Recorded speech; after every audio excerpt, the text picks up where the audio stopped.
Hello, good morning and welcome back to my new another mini blog. তো সকলকে স্বাধীনতা দিবসের অনেক অনেক শুভেচ্ছা। আজকে 15th আগস্ট আর সকাল সকাল উঠে পড়েছি, কারণ আজকে আমাদের বেরোনোর আছে। ওই যে ওখানে সব বাকি সব রেডি হচ্ছে আস্তে আস্তে এক এক করে। আর এবার আমিও যাবো রেডি হতে, তো আমরা এক্ষুনি বেরিয়ে যাব। কোথায় যাব দেখাচ্ছি, আর বেশি বক বক করলাম না, তাড়াতাড়ি করে সকাল সকাল গিয়ে আগে রেডিটা হয়ে নিই।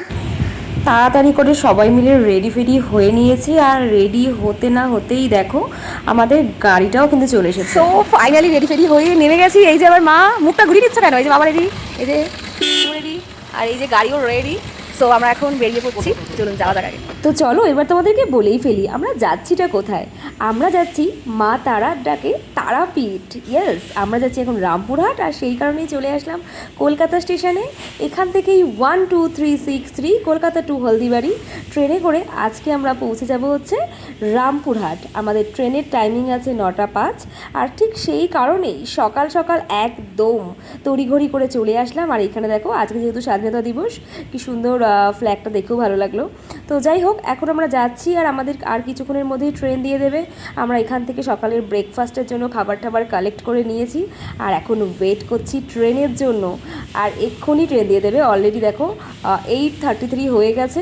তো আমাদের ঠিক 8:30তেই আমাদের ট্রেন ঢুকিয়ে দিয়েছে। আমরা এই যাব হচ্ছে 12363 কলকাতা হলদিবাড়ি ট্রেনে করে রামপুরহাট। তো আমাদের 12টা 5-এ ট্রেন আছে, আর নামানোর কথা আছে, সরি 9টা 5-এ ট্রেন আছে, 12টা 15-তে নামানোর কথা। তো দেখা যাক এখন কটার সময় আমাদের এই ট্রেন গিয়ে পৌঁছয়। তো এই যে আমাদের আজকে বুকিং করা আছে হচ্ছে C1-এ আছে হচ্ছে আমাদের বুকিং। তো চলো ভেতরে গিয়ে তোমাদেরকে দেখিয়ে দিই বিষয়টা। আর ঝটঝট করে ভেতরে চলে যাচ্ছিলাম, কারণ বাইরে প্রচণ্ড গরম, আর ভেতরটা দেখো পুরো এসি চেয়ার কার। C1-এ আমাদের বুকিং ছিল 10, 11, 12, 13। তো ফাইনালি আমরা তো সবাই সর্বপ্রথম সিট নিয়ে নিয়েছি। এইদিকে 3টে চেয়ারে আমি, বাবা, মা, ওইদিকে হচ্ছে 13 নম্বরের শুভ। তো ফাইনালি আমাদের ট্রেন 9টা 5-এ কলকাতা স্টেশন থেকে ছেড়ে দিয়েছে। আর সত্যি বেশ ভালো লাগছে, কারণ বহুদিন ধরে আমরা রামপুরহাটের প্ল্যান করি। আর এই দেখো ঘড়ির কাঁটায় 9টা 16। এখন আমাদের ট্রেন পাতিপুকুর ক্রস করে এগিয়ে যাচ্ছে। আর হ্যাঁ, তোমাদেরকে বলে রাখি, এই কলকাতা টু হলদিবাড়ি এই ট্রেনটার কিন্তু মাত্র 3টে স্টপেজ। কলকাতা, পরেই হচ্ছে বর্ধমান, বর্ধমানের পরেই বোলপুর, আর বোলপুরের পরেই রামপুরহাট। তো প্রায় অনেকটা সময় পর আমাদের খিদে পেয়ে গেছিলো, আমরা ব্রেকফাস্ট করে নিচ্ছিলাম। এখানে আমরা নিয়েছিলাম একটা ভেজ প্যাটিস, আর ভেজ প্যাটিসটা সত্যি অসাধারণ লাগলো, কারণ আমি এটা first time veg patties try করলাম। যেহেতু পুজো দেবার আছে, আমি তাই জন্য ভেজ প্যাটিসই খেলাম আজকে। আর আমি এর আগে কখনো ভেজ প্যাটিস ট্রাই করিনি, কারণ আমার ভেজ খাবার খেতেই ভালো লাগে না। তো যাই হোক, আমরা এখন বলতে বলতে দেখো আমরা এখন পৌঁছে গেলাম দমদমে। কারণ ট্রেন হচ্ছে কোথাও দাঁড়াচ্ছে না, গাড়ি একটুখানি স্টেশনগুলোতে একটু স্লো হচ্ছে, বাস এটুকুই। আর ট্রেন তো সব প্রথম থেকে একদম পুরো খুব ভালো টাইমেই আমাদের ট্রেন রান করছে।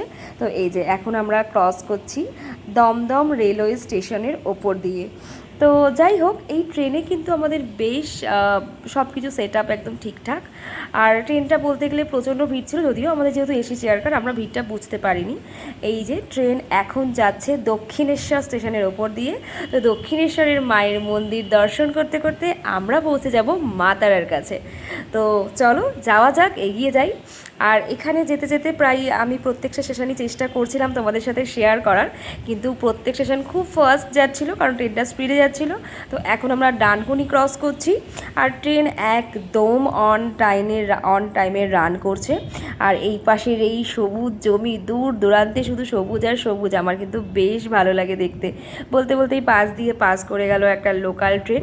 আর হ্যাঁ, আজকে কিন্তু এই কলকাতা থেকে তারাপীঠ যেতে যেতে আমি অদ্ভুত কিছু স্টেশনের নাম দেখতে পেয়েছি। এবারে আসলাম কামারকুণ্ডুতে।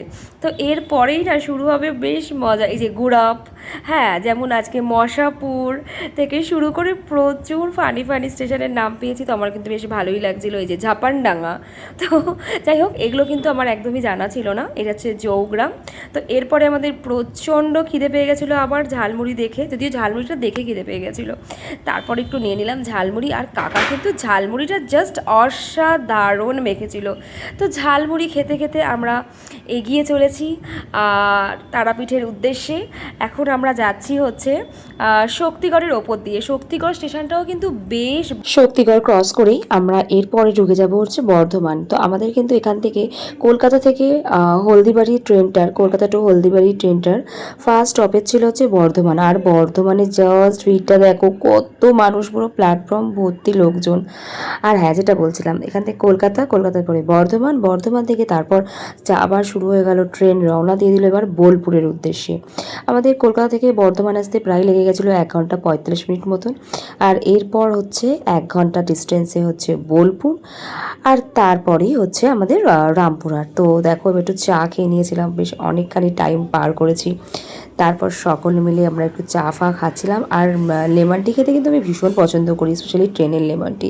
তারপর প্রায় অনেকক্ষণ বসে আছি, বসে বসে কী খাই করতে করতে ওই যে আমরা কলকাতা স্টেশন থেকে কিছু খাবার কালেক্ট করেছিলাম, সেখান থেকে কেক খাচ্ছিলাম। তো শুভ খাচ্ছিল হচ্ছে ফ্রুট কেকস, আর আমরা 3 জন মিলে খাচ্ছিলাম চকলেট কেক। তারপর আবার আমাদের ট্রেন এগিয়ে চলেছে। এদিকটা বেশ একটু হালকা মেঘলা ওয়েদারও লাগছে, কি জানি বৃষ্টি হবে কি হবে না। এইরকম করতে করতে আমরা যখন প্রায় এগিয়ে যাচ্ছি, চারিদিকটা সবুজ আর সবুজ, পুরো দিক সাইডটা একদম। বোলপুর ঢুকতে না ঢুকতেই চারিদিকটা সবুজ আর লাল মাটির দেশ, ভারী অসাধারণ লাগছিল চারিদিকটা দেখতে। আর এই দেখো, আমরা কিন্তু এখন চলে আসলাম Tarapith road. Tarapith road cross করে এই ট্রেন চলে যাবে হচ্ছে রামপুরহাট। আমরা কিন্তু আজকে নামবো হচ্ছে রামপুরহাট। তো প্রায় আর মাত্র কিছুটা সময় আমরা বাইরে চলে এসেছি গেটের ধারে। এর পরের স্টেশনটাই হচ্ছে রামপুরহাট। তো ফাইনালি আমাদের ট্রেন আমাদেরকে নামিয়েছিল 12:30টায়, 8 ঘন্টা লেটে আমরা নেমে গেছি। আর এখানে নামার পর ভাই রে ভাই, বিশাল গরম, প্রচণ্ড গরম। কলকাতাতে এতটাও গরম নেই যতটা রামপুরহাটে গরম আছে। আর এই হচ্ছে রামপুরহাট স্টেশন, বেশ বড় কিন্তু রামপুরহাট স্টেশনটা। তো যাই হোক, আমরা এখন এগিয়ে যাচ্ছি, একটা টোটো ফটো করে যাব। আর রামপুরহাটে এসেই কিন্তু মায়ের দর্শন পেয়ে গেলাম। এই দেখো কি ভারী সুন্দর মূর্তিটা। যাই হোক, তোমাদেরকে বাইরে থেকে একবার রামপুরহাট স্টেশনটাও দেখিয়ে দিই, বেশ সুন্দর করে সাজানো গোছানো। আর তারপরেই আমরা নিয়ে নিয়েছিলাম একটা ট্রেকার। এখানে কিন্তু ভাড়া প্রায় বেশি। যদি তুমি একটা অটো বা এই ট্রেকার রিজার্ভ করে যাও, তাহলে তোমাদেরকে 250 টাকা দিতে হবে। আর আদারওয়াইজ যদি তোমরা এরকমভাবে শেয়ারে যাও, তাহলে পার হেড 40 টাকা করে। তো এইটার জন্য আবার একটু ওয়েট করতে। ফাইনালি আমরা চলে এলাম মায়ের দর্শনে। তো চলো নেক্সট ভিডিওতে বাকিটা নিয়ে